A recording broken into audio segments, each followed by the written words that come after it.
Wow. Yeah, hello, and good evening. My name is Dr. MJ Aditola.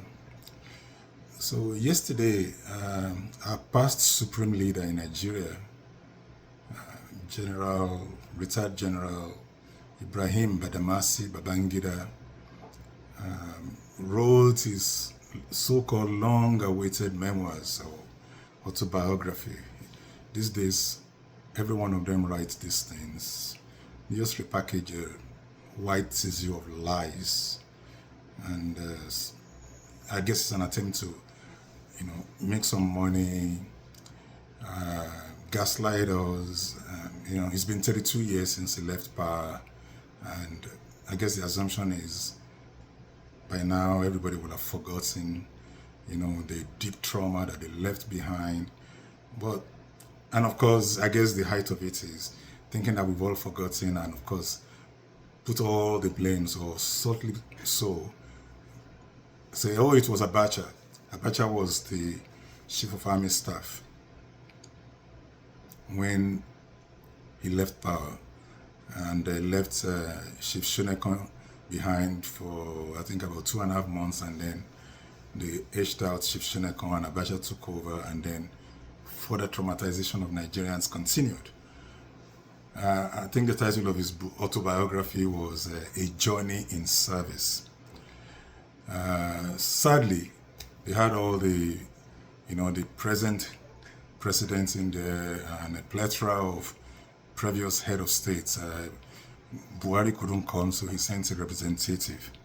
Obasanjo was the chairman of the occasion, and the immediate past vice president, Dr. Yemi Osinbajo, was the book reviewer. So I guess they needed someone with a neat or a clean-cut persona to do a book review. He's a pastor, he's very cerebral, you get a picture. But here is the deal.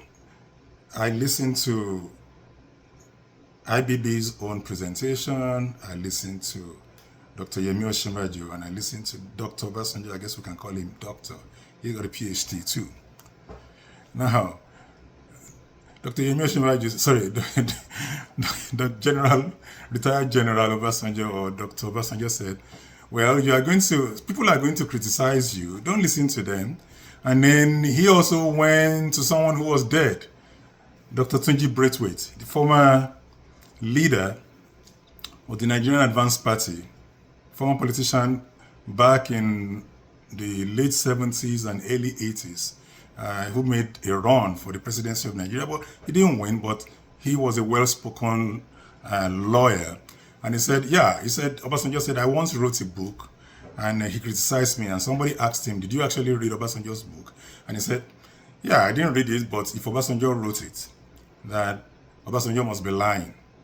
And then he said, so people are going to say the same thing to you, Mr. Babangida, so just ignore them. Now, in reality, Dr. Tunji Braithwaite wasn't wrong, and here is my reason. I'm coming back to Babangida in a moment. I'm just saying this is a pack of liars sitting together to celebrate a chief liar. Obasanjo himself is a big liar. So, Obasanjo has written many books, starting from many years ago. He wrote My Command, My Watch, Nzilgu. But people who have served with him, people who worked with him, including members of his own family, have debunked many of the things he's written. And I'm not just talking about people from a distance like Dr. Tunji Braithwaite of blessed memory. I'm talking his first wife, Remi Obasanjo, who wrote Bittersweet, My Life with Obasanjo. I challenge you, that book is available on PDF, you can download it and read. Once you pick it up, you won't not want to drop that book. You want to finish it. Go and read that book yourself and see who we're talking about. And of course, there is the letter written by Yabo Obasanjo, Obasanjo's daughter. Again, it's available online. Go online, read. Probably the best book and the best rebuttal to Obasanjo was the one written by General Godwin Alabi Sama. In fact, I think it's probably the best book written about the Civil War. Well annotated, with maps, with pictures. And the title of the book is The Tragedy of Victory. Again, the book is written by General Godwin Alabi-Sama. Another book written by technocrats, one of the earliest technocrats we had in Nigeria. Wasn't really talking about Obasanjo, but unfortunately Obasanjo is always involved in these things. Written by Baba Theophilus Akindele. And the title of the book is Memoir of Mixed Blessing. But the point is, if someone is going to be giving advice on truthfulness and writing memoirs, Obasanjo should give a pass. But let's come back to the man of the hour, Babangida.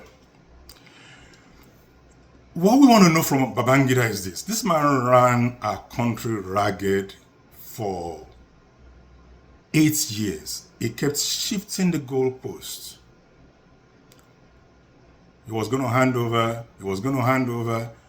There were multiple political parties. He cancelled every single one of them. And then he formed two parties, the National Republican Convention and the Social Democratic Party. And then he built offices in every local government of Nigeria. Now, I'm not telling these stories because someone else told me. I was already a qualified and practicing medical doctor in Nigeria at the time these things happened. In fact, I was doing my residency training. Residency just means postgraduate training. In Nigeria at the time these things happened. It was a beautiful moment for Nigeria. At the end of all this trickery, imagine building offices for two political parties that he formed across every nook and cranny of Nigeria. Parties that he formed, no ideological basis. It was just like Party A, Party B, NRC, SDP, and people were just supposed to go, line up wherever you wanted, option A4. This was the thing. But somehow, I think Nigerians were just tired of this fella because he had institutionalized corruption. He was the one that brought in this settle it matter. Let me give you an example. I was a very young medical doctor. I was an official of the NMA in Oyo State. I served as a young public relations officer under the former Minister for Health. He later became Minister of Health, Dr. Adewale, now Professor Adewale. At some point, the head of state, that's Babangida, donated 20 million naira in those days. That was a lot of money to the national enemy, not to Oyo State, to the national enemy, for us doctors in Nigeria to build a befitting secretariat. The problem was we couldn't get that money. The national enemy, that's the Nigerian Medical Association, couldn't get that money from the coffers of the federal government, from the Ministry of Finance. We couldn't get that money. I think it was a year or so, we still couldn't get that money to start the building. I think I was told they eventually reached out to Mr. President, and he basically told them, yeah, go and settle them. Eventually, they did get the money, and of course, even the leadership of the Nigerian Medical Association, they started putting this money in some of those, I don't know how many of you remember all those Yahoo banks that Babangida set up in that era. So some of the members of the NMA itself started putting up this money, I guess so that they can make some money into their own account. And this money eventually disappeared. Till today, the NMA has not built a secretariat from that money donated. One of the things we inherited from Babangida. And you all know how far we are in Nigeria till today. One of the things we inherited from Babangida: institutionalized corruption. It was during Babangida that Dele Giwa received a parcel. He opened it and boom, Dele Giwa exploded. It was during Babangida's era that there was this coup attempt, and Mama Mvatsa, who grew up together with him, he was his close friend, they went to school together, they went to military school together. Mama Mvatsa was a general in the Nigerian army. He was a poet, a very cerebral guy. He was sentenced to death for planning a coup against Babangida. And everybody in Nigeria begged. Professor Wole Soyinka, Professor Chinua Achebe, and I think Clark. 3 wise men, they went. And everybody in the world really begged for the life of this guy. They asked him to commute the sentence of Mama Mvatsa. I think Mama Mvatsa was even in the best man at his wedding. If not best man, they were very close. He killed that guy. That's Babangida we're talking about. It was during his time that the economic ruin of Nigeria began. I mean, it took root. All this structural adjustment program, IMF loans that never took root, no foundation whatsoever. Babangida. How many times was fella arrested on trumped up charges and all sort of nonsense like that?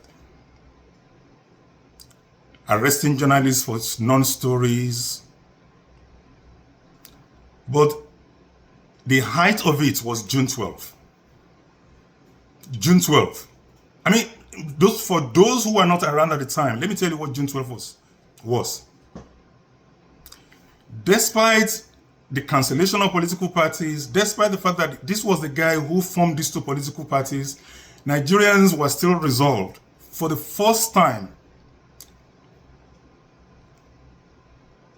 we had national elections that everyone agreed to. I mean, we even had political debates.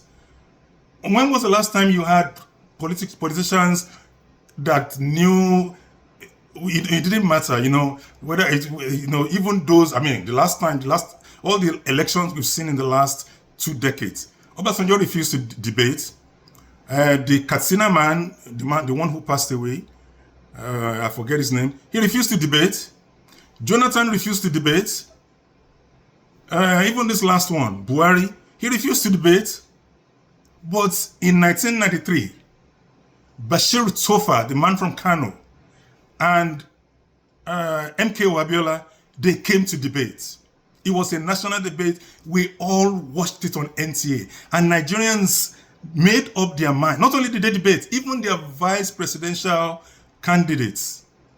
I forget the name of the man, the vice presidential candidate of Tofa. I know he's from Igbo, he's an Igbo man from the East. His name just eluded me now. He was the governor of the central bank during the Biafran War, if I remember. And he debated Kingibe. Kingibe was a running mate to MK Abiola. And Nigerians were able to draw a contrast between whom they wanted. It didn't matter whether you were from the north, from the middle belt, from the south, from the Yoruba land, from Igbo land, wherever, and people voted. Even Bashir Tofa, who was the presidential candidate of the NRC, the so-called National Republican Convention, because these were non-ideological political parties, they didn't protest the election. Abiola clearly won. Abiola defeated Tofa in Kano State, and Tofa is from Kano State. And Babangida cancelled the election. And 32 years later, he comes to tell us, oh, it was Abacha is to blame. How? How was Abacha to blame? Don't get me wrong, I'm not saying maybe Abacha was part of the plan. But you, Babangida, Ibrahim Badamasi Babangida, you were the head of state. I mean, what didn't Babangida do during his era? His home state of Niger was a very tiny state when he took over as the president. By the time he left, he made Niger State a huge state. He basically cut Kwara State, which was a big state at the time he started, into a very tiny state. Kwara State used to be a big state. It's now about 1/3 of what it used to be. He cut 1/3 of Kwara State and added it to Niger State. He cut another 1/3 and made it Kogi State. And what we have now is a shrunken. I'm not from Kwara State. I'm just telling you what happened. Because there are many people who don't know what happened back then. And now you blame a man who is dead. Look, Abacha was a horrible human being. But to sit 32 years after and say Abacha was the man who's responsible for Nigeria's woes, come on, man. Have some masculine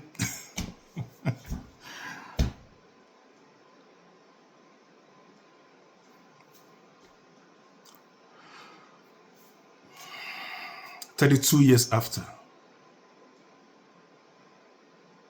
And we should go and buy this 420-page book to find out your reflections. I mean, we have young men, young women who are basically looking up a vertical wall. 40% unemployment rate. Everybody's looking up to Nigerians. We're probably the most educated demographics, outside of our country. Where we look, because people are looking and they find no hope anywhere from an early generation. But now what do we have? Raising illiterates back at home, because everybody who should be working to lift up the country have left the country because of people like you, Babangida, and because of all those, I'm not going to call them, there are names I should call them, but I'm not going to do that on a broadcast. Sitting on that days yesterday, Obasanjo, Buhari, who else? Jonathan.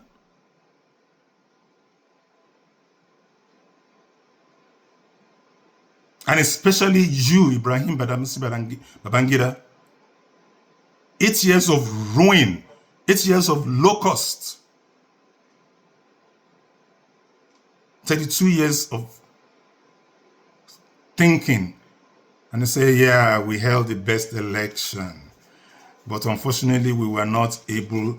I take responsibility, but really Abacha was to blame.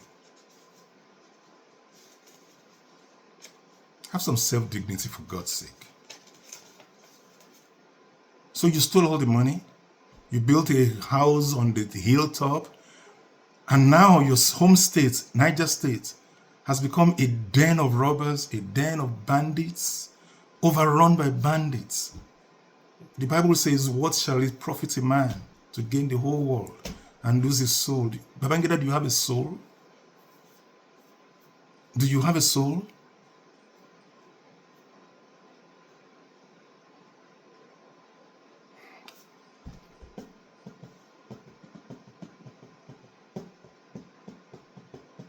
It's so sad.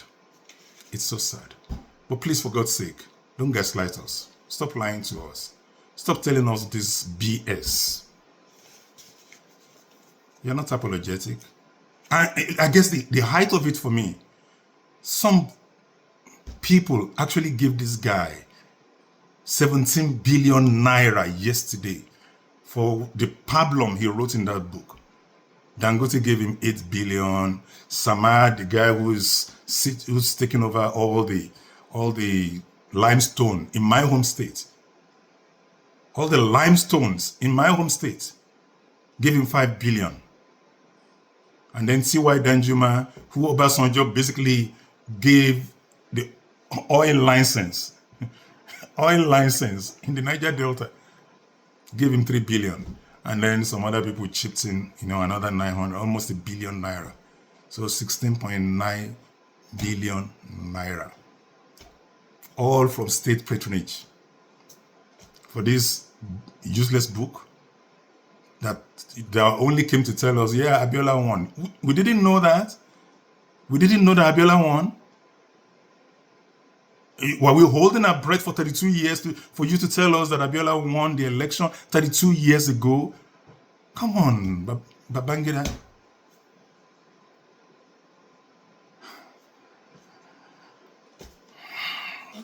May God forgive you, and may God help every one of us still smarten from where you took Nigeria, from the ruins that you took Nigeria to. For all the young people still suffering from the years of the destruction of the locust and the cankerworm Nigeria has descended into and still has not found its way out. May the Lord have mercy. Thank you.